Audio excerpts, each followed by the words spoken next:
Welcome to Backend Simplify. In this project we'll write a basic app with Node.js, Express and Sequelize.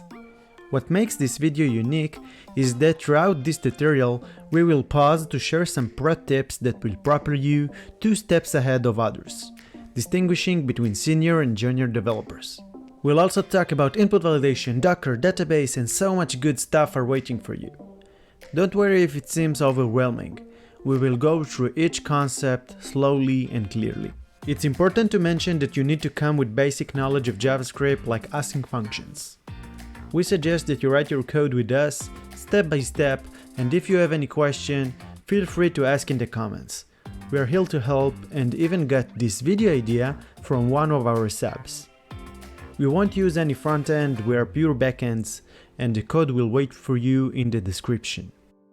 Let's start coding. So, we open VS Code in a new folder. The first task when starting a project is to import the essential public packages. To accomplish this, we need a package manager. We'll use the basic one that comes with Node, npm. It is a short for Node Package Manager.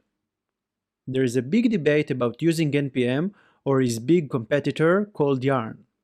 See what we think about it in the video attached. But in this video, let's try to focus. The general concept of using open source packages is to reduce the amount of code we need to write and put all our energy in our business logic. Why to write input validation code if there is a good package for it?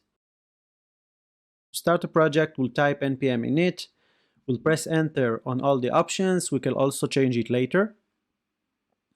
And here we have our package.json file.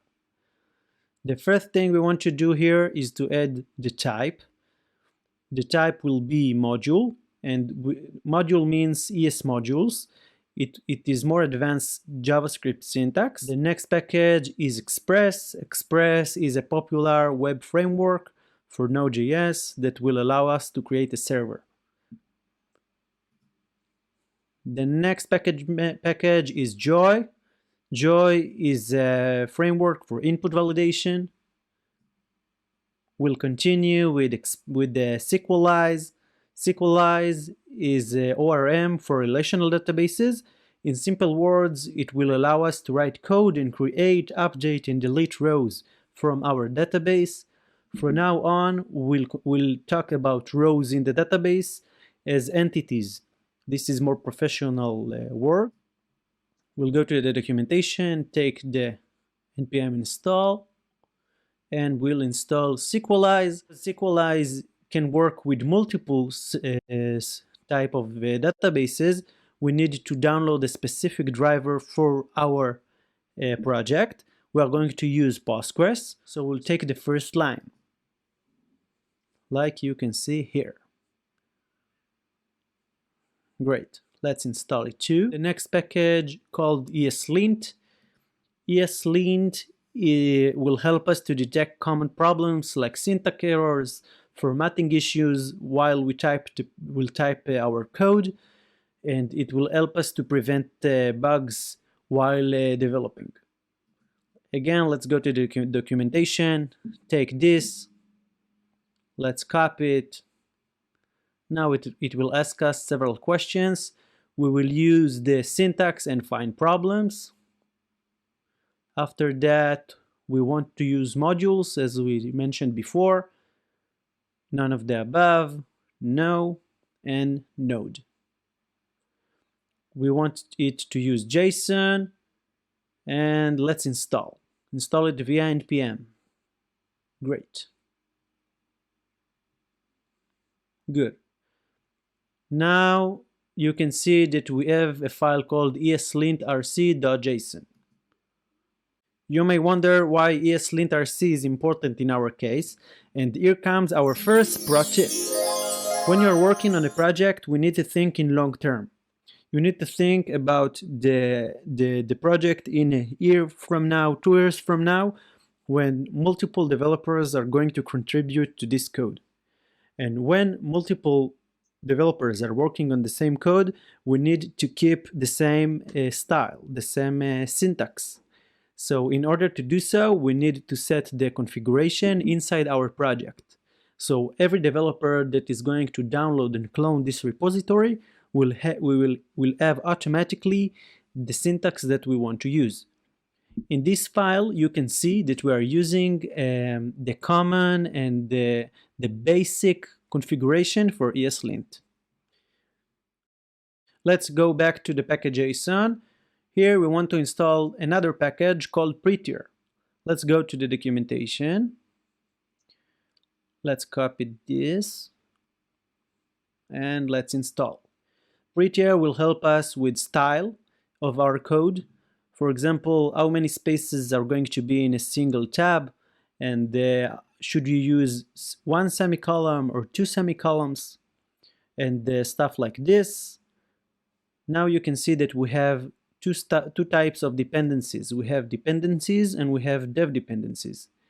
Here comes our next pro tip. The separation between regular dependencies and dev dependencies will help us to install on production only the packages that are critical for our project, and not something like Prettier or ESLint that are made for developers while they are working on new features. It is crucial because every package that we add will add more volume to the server, and because of that it will cost us more money. And of course, when we have to install more packages, it will take us longer to start the server for the first time. Good. The last dependency we have to install is called Nodemon. Nodemon is my favorite package, and this package will help us to restart our server every time we make a modification. Let's copy this. No, I think that we should copy the second one. Let's take it and let's install. We will see the power of Nodemon on the next chapters when we make a lot of modification to the server, to the code, and we see that it can save us a lot of time. The last thing we want to do is to add gitignore, and here comes our next pro tip. When you see a file that starts with a dot, this means that this file is transparent and you should not see it in the regular finder or directory. If you want to see it and you are working on a Linux environment or Mac environment, you can do the ls.la. So you can see all the files in this directory. Let's go back to our gitignore. In this file we are going to make a list of all the files and folders. In our case we are going to add node modules that we want Git to ignore from now on in our commits. We won't add it to our repository. Node modules are not necessarily in the repository for two reasons. First, they are very heavy. They include all the dependencies of our dependencies. And the second point is that every machine you install, it depends on your operation system, will install different node modules. So the node modules are going to change from one machine to another. So we don't want it to be a static. Great, we have all the packages we need. Now let's start writing some code. So in our project we're going to use Postgres database.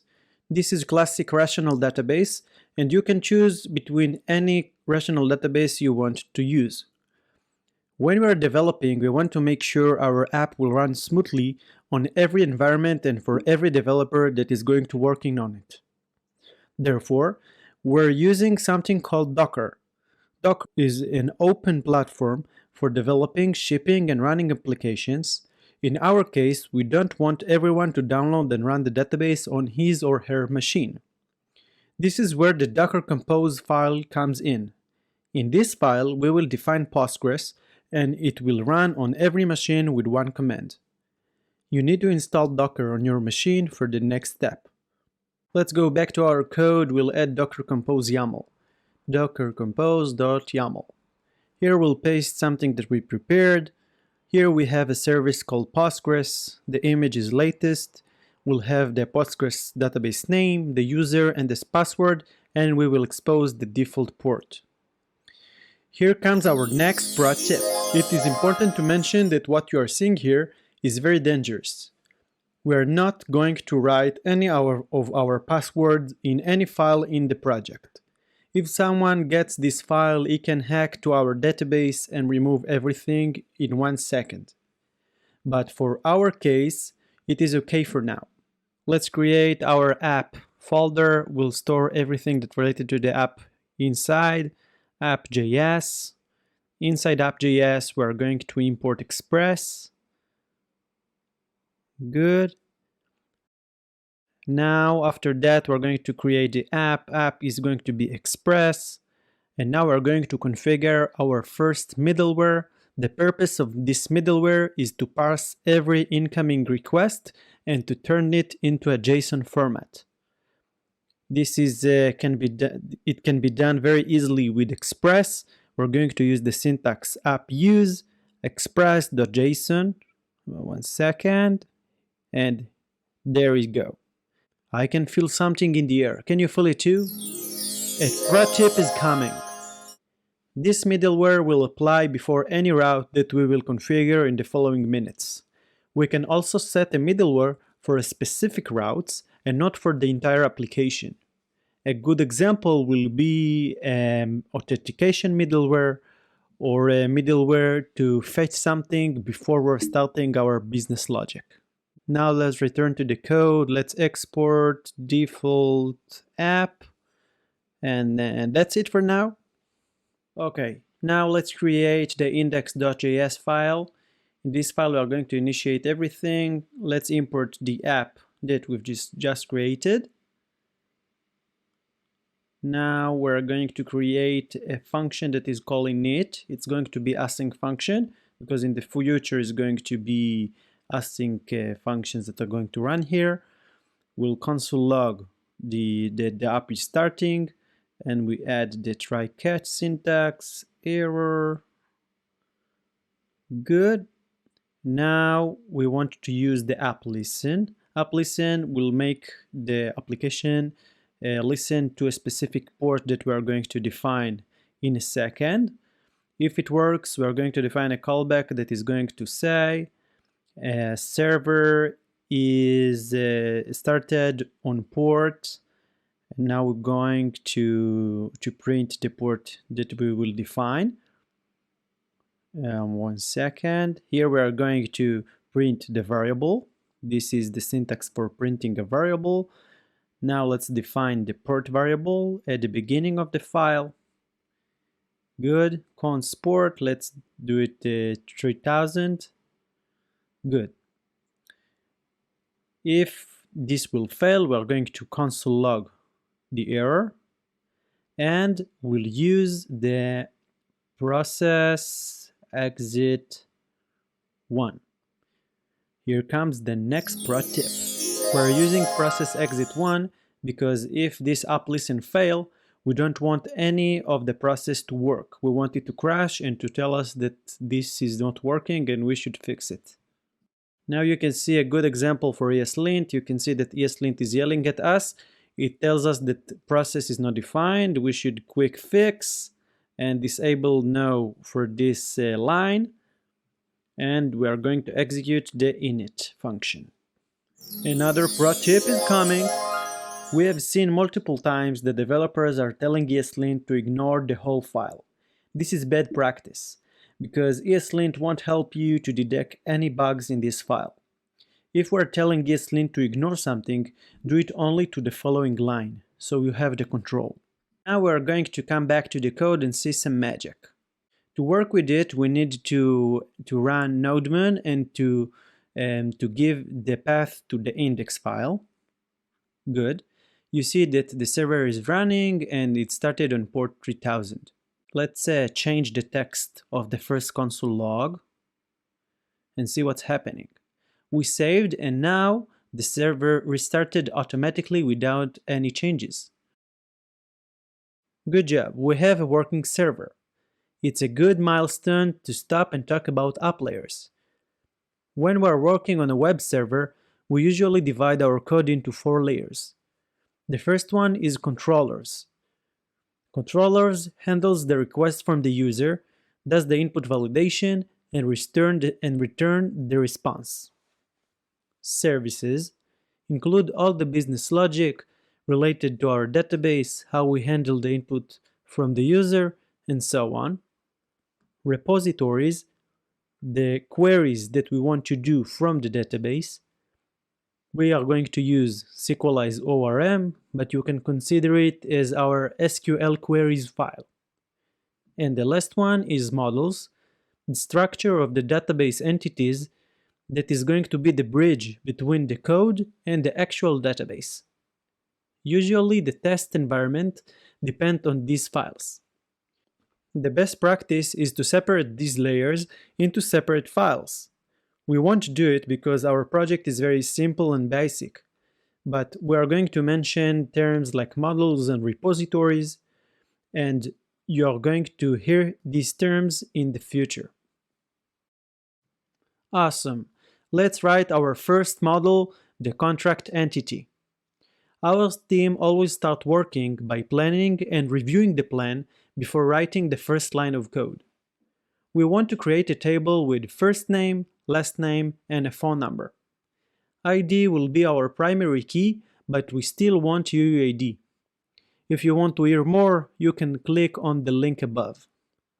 Do you have any idea why we still want UUID? Well, ID column is for our internal usage. We don't want to expose it to the public.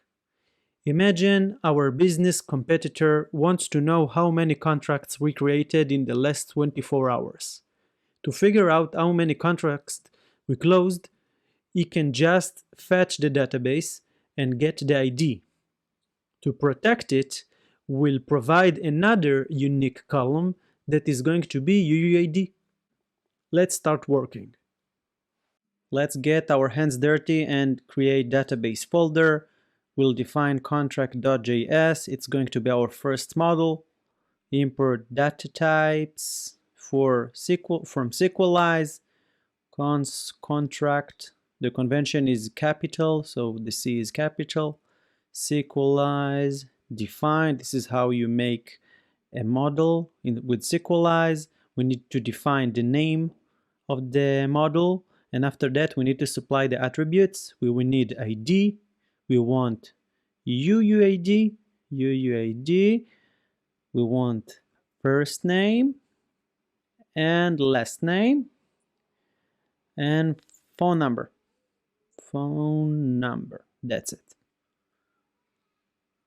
Let's give more information for each of one. The ID is going to be from data type integer. We also want it to be primary key, so we'll set it to be true. And auto increment to be true as well. UUID is kind of different because we want the type to be of a UUID. Good. We want to set the default value to be UUID version 4. If you have any questions about it, we created a video about this specific term called UUID and what is UUID for. We want to create UUID every time we create a new row. Allow null to be false. Good. And we want the UUID to be unique. First name is kind of simple. We need two things. We want the type to be data type text. You can also use string if you want. And we want allow null to be false. Now we can copy both of these options and copy to last name. And the phone number, we want the type to be data type string with a limit of 14 characters. Let's make it more spicy, and allow null to be false. Good. The next step can be confusing because we're going to export the contract model as a function that receives Sequelize and data types. Export default. We want to receive Sequelize and data types. This is because when we're going to initialize a Sequelize connection, we want to pass through this model, and to define it, we need to enter our specific Sequelize info, like the username and the password for the database and the IP. Okay, that's good. Contract is inside the default export. Now I want to return the contract after using this function. We'll see it later why this is very useful. Let's remove, and good. That's it.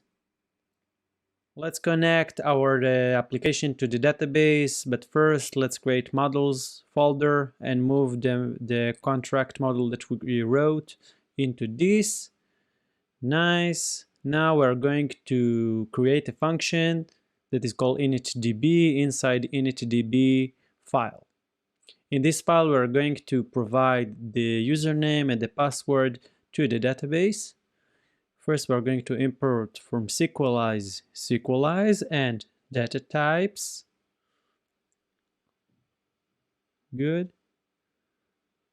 We are going to import the contract model that we've just created. We'll see where it's going to join the code. We're going to create a new instance of Sequelize.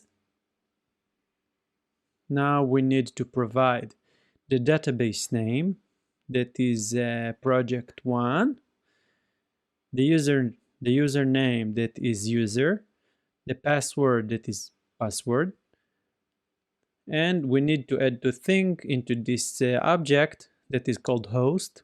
It means the IP where it's going to run. We are going to run it locally, so it's localhost. And dialect, because Sequelize can work with multiple relational database, as we mentioned before, so we'd say it's Postgres. Good.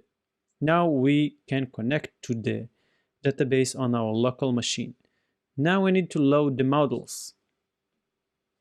Let's define the contract. It's going to be with capital, as we mentioned. We're going to provide the Sequelize and the data types that we saw on the previous section. Good. After that, we want to create a models object like this. In this models, with these models, we are going to use the models in the code. We're going to see it in the next section, and we're going to export it. Now we need to come back to our index file, and as we said before, this is the file that the application is going to run. So we need, before the app should listen, we need to make sure that the connection to the database is working. So we're going to create a function that is called assert database connection. Sequelize provides us a function that is called authenticate. We're going to wrap it in try catch block. Good. Let's use this await Sequelize authenticate. Good. If this is going to fail, we're going to console log the error. Good. Now we also want to use this function before we're telling the app to listen, because if this doesn't work, we don't want the application to work. Good. Now let's run Nodemon.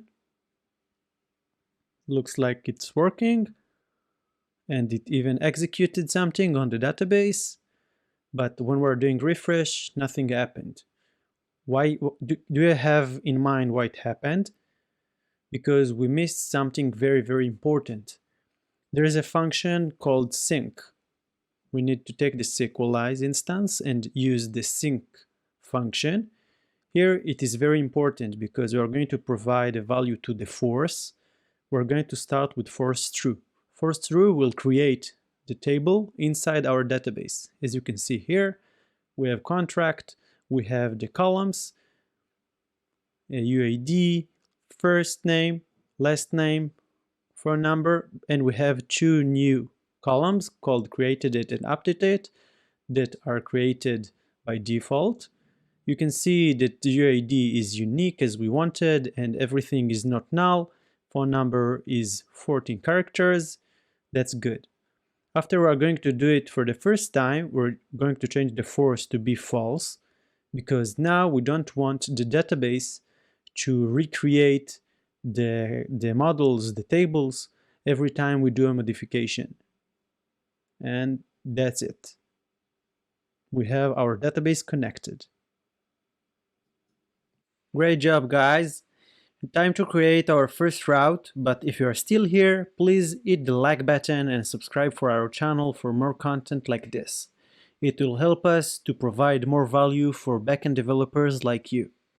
Our first route is to fetch all the contracts that we have in our database. Let's start. First, we want to create a repository folder. In this, we are going to create contract.js file. In this file, we will provide all the queries that we want to do for this contract table. Let's import models, contract. Let's take it from models like this. Good.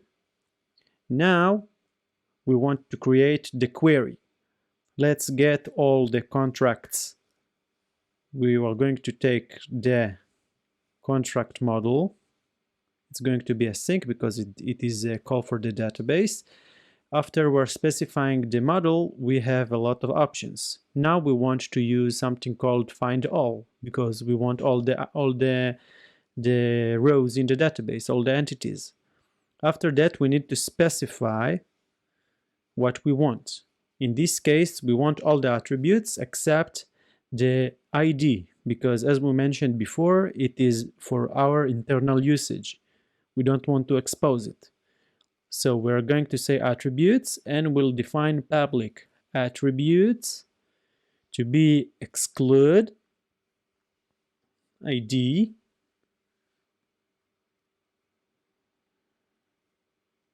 good, and we'll put it inside line 6. Let's copy and paste it here. Good. As you can see, we're not using any await because we are just executing this function and you don't have to use await here. Let's export and that's it for now. After that, we're going to return to the app and now we want to create a route. Our route is going to be a get. We're going to create app get. We need to give it the name of the route, contracts, and it's going to execute async function. With Express, we always have to keep the request and the response and to handle them. We are going to see what we're talking about. We are going to wrap it in a try catch because it is a query for the database. It's going to be a sync. If it fails, we want it to log the error. And here we need to import getAllContracts. Good. Good, let's add it here. Contracts is await getAllContracts. Great. Now we want to send the response. We're going to send contracts, and if we receive an error, we're going to send status 500. That means internal server error. Good. Now let's try with our postico. Here is the postico. We're going to send get request to localhost 3000 contracts.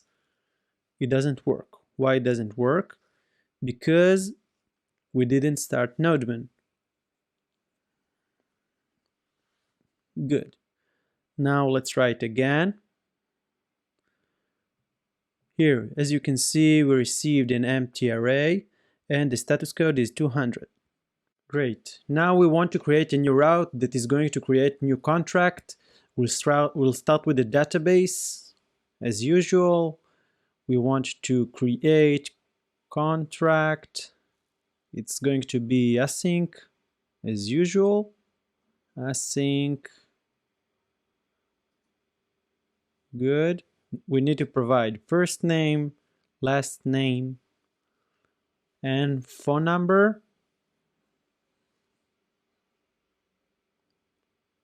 Good. Arrow and contract point. Now we want to use the create function and we need to provide all the attributes.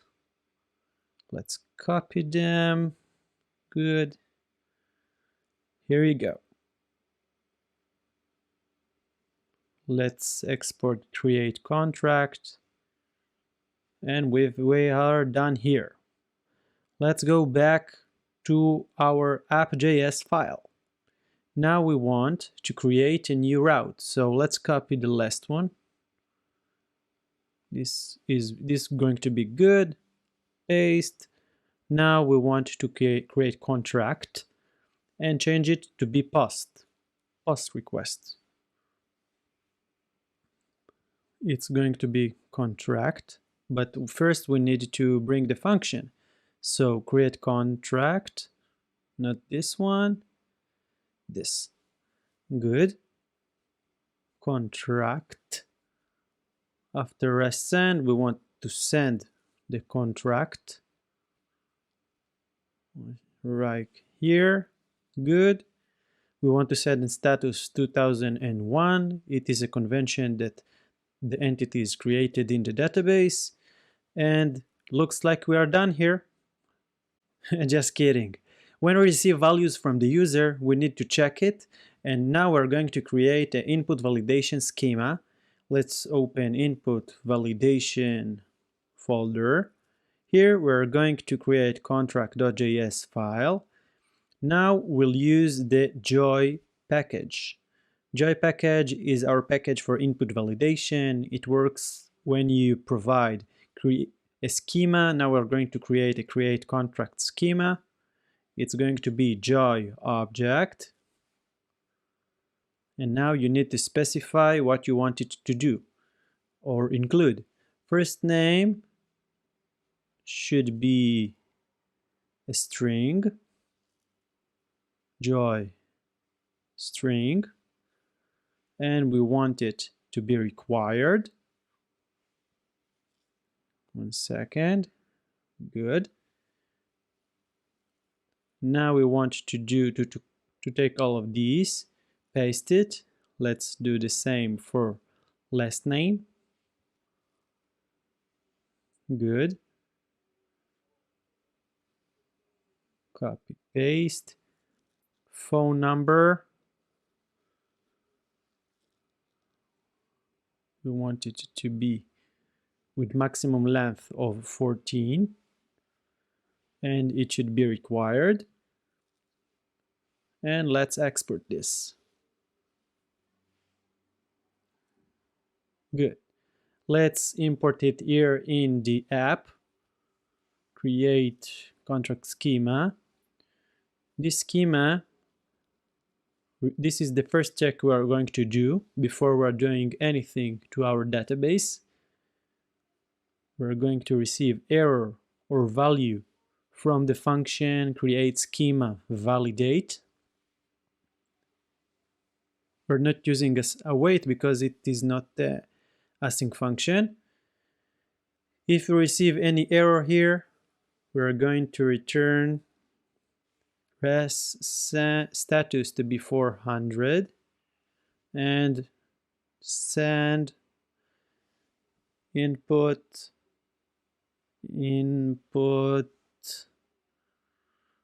validation error. Good.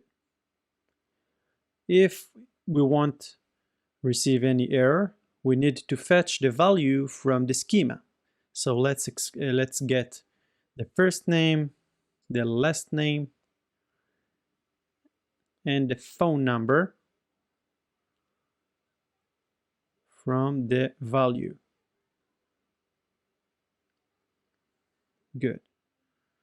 Let's copy and provide it to our function, insert an object, and good. Let's test it. Here we are using post localhost 300. We are providing first name, last name, phone number, and we receive input validation error. Why it happened? Oh, it is because on line 6 we mentioned only 4 and not 4.0. Let's try again. And as you can see, it worked. It's a good time for a pro tip. Every milestone you create in your project, you should stop and check. This will help you to make sure that the code you wrote really does what you want it to do. Avoiding this and checking only at the end can detect bugs, but it's not easy to find them because you wrote a large amount of code. So every time you feel that you wrote enough code, stop, test it, and find the bugs. Just like the bug that we found here. Let's continue. Now you can see that we received all the object, but we don't want to expose everything. We want to expose only the UUID and remove this ID. So what we're going to do, let's go back to our code, to our app.js, and here, instead of returning contract, we want to return contract UUID, and let's add everything here to an object, like this. Let's try again. Great, it means that we created 2 entities in our table. But before, let's try to test the input validation. Let's add more than 14 characters to the phone number, and we expect to receive input error. This is good. Now we want to do something else. Let's remove first name. We said it required. Let's send it again. And again, we have input validation error. In the database, you can see that we have 2 entities. The UUID was created automatically and created it and updated it also. The next route is going to be fetch a specific contract when we are provided by the UUID. Again, we're going to start with the repositories. Let's write a new function, const getContractByUUID. It's going to be async. We need to provide UUID. Now contract.find1 this time, and we'll use the where. Where attribute is going to include the UUID. We want to fetch the contract that has this specific UUID. The attributes are going to be the public attributes that we already used. Let's export it, and as you can see, we use public attributes twice. Always try to export common code for use, just like public attributes that we are used in 2 different functions in the repository. Let's go back to our app.js. Inside here, we want to create a new route. Again, let's copy one of the routes. Let's take the first get, copy. Here, we want to make it contract, and we are going to fetch the ID from the URL. To get this, we need to create contract UID. It is stored in the request, params, and ID. Good. After that, we want to import the function that we created in the repository. Good. And let's provide the UUID. Great. Contract. Good. Contract. Get. Now we want to send it. Now we have another thing that this is the first time we're facing it. If we don't have any contract, we have to deal with it. But if we have, we're going to return this contract to the user. We'll say that the status code is 200 and we want to return contract. If we don't have it, we want to send another status, res status 404. 1 second. And we want to send could not find contract. Here is a mistake. Let's edit. Good. Now we want to test this function. Let's add returns. And I think that we are ready.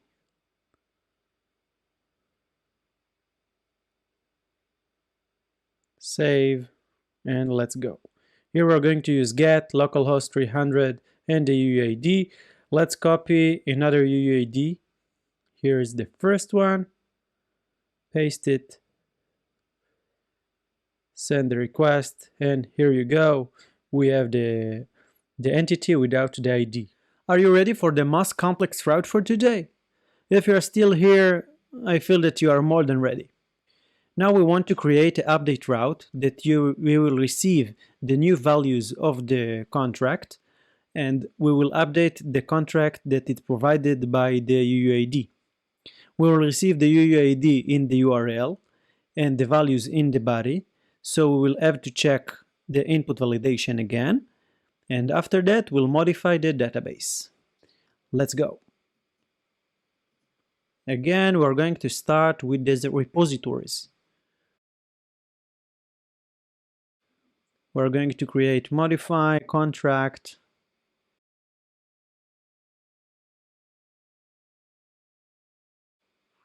async, new first name, new last name, a new contract, new phone number. I'm sorry. After that, we missed the contract. We want to have the contract when we're entering this function. After that, we're going to edit the attribute of contract for these 3 fields. For the first name, new first name, last name to be new last name, and phone number to be new phone number. After that, we want to do await contract.save and return the contract that we dealt with. Good. You see that ESLint is yelling at us. We had a bug over here. After that, we want to export the modify contract. And because we're using the contract save, we need the ID, the primary key. So we need to remove it from the function getContractByUUID. Good. And let's go to our app.js. Here we're going to create again a new route. Let's copy, paste. We're going to make a put. This looks good. Let's comment this out because we need to modify it. Let's bring modify contract. Good.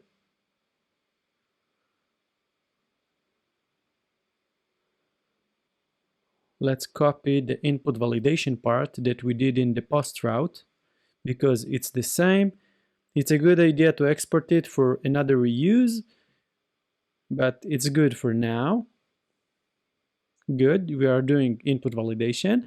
After that, we want to go, and if we have a contract, we want to do modify contract,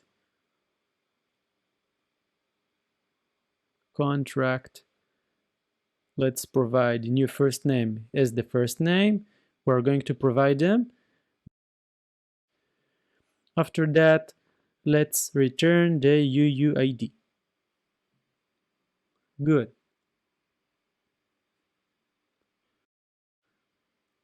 Let's see. Overall, it looks good. Yeah, it looks good. Let's give it a try. Let's go to the postman. Again, put localhost 3000 contract with the UUID. We have here some new values, and as you can see, it changed the values in the database. You can see that it modified. You can see the update at, and there you go. Thanks for watching. Hit the like button and sub to our channel for more content like this. See you in the next video.